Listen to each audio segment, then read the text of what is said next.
Hello, my artists. So we listened to a story about lines. We watched a video that had a song about lines. Now we're going to use some lines to make some art, and we're going to be drawing a lion. So the first thing that we're going to do for our lion is we're going to make its head. Its heads are going to go right in the middle, and we need to leave room for the mane because a lion has a big furry mane. The shape can be a rectangle or a square. You can choose. I'm going to put my head right in the middle, but I left a lot of space, okay, because I'm going to have a big mane around it. After you make your head, you're going to add the lion's ears. I'm going to go to the top corner on one side, and I'm going to go loop back to that same corner.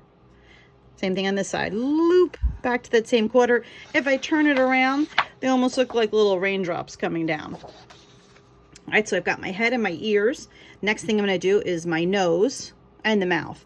So for the nose, I'm going to go right in the middle, letter V. I'm going to connect it, or an upside down triangle. I am going to color it in black. You can do that later with a crayon or a black marker or a pen, whatever you want. I'm going to make a straight line down a little bit, curve and curve. It's a happy lion. All right, next up, we're going to give our lion some eyes. You can make the eyes look like whatever you want. They can be circles, they can be half circles, they can be ovals. I'm going to just do a circle. And if they're not exactly the same size, it's okay. It gives your lion character. And then inside my circles, I'm going to make another circle. And then you can decide whether you want to color the outside or the inside to show which way your lion's looking. And then if you feel like, you can add other little details like eyebrows or eyelashes to your lion. All right, so we've got our head, we've got our ears, nose, mouth, eyes. Next up is whiskers. I'm going to add on either side a few little dots. 3, 4, 5. And then I'm going to add some whiskery lines. They don't have to be equal. They don't have to be perfectly even. All right, so we have our whiskers. Now is the mane. Here's the fun part.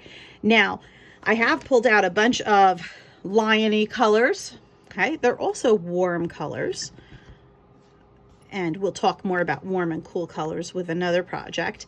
So for your lion's mane, then you can do this whole thing in pencil and then crayon, but you're going to want to go all around your lion's head with different kinds of lines.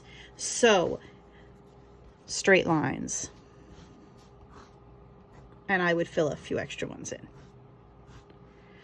Maybe pick another color and maybe some wavy lines. Remember, we just listened to a song and a book about lots of different lines, and you're going to continue to fill this in until your lion's mane is really, really big and fluffy.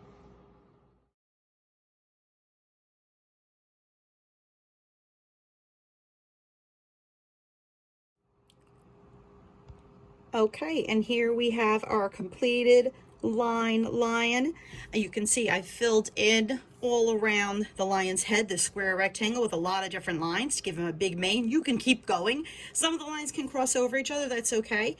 And then I even filled around the outside with some leaves like the lions in a jungle. You could do that, or you could change that around and put different things around your lion if you have some space. You can be totally creative with where your lion is. Have fun with your lions, and I cannot wait to see yours.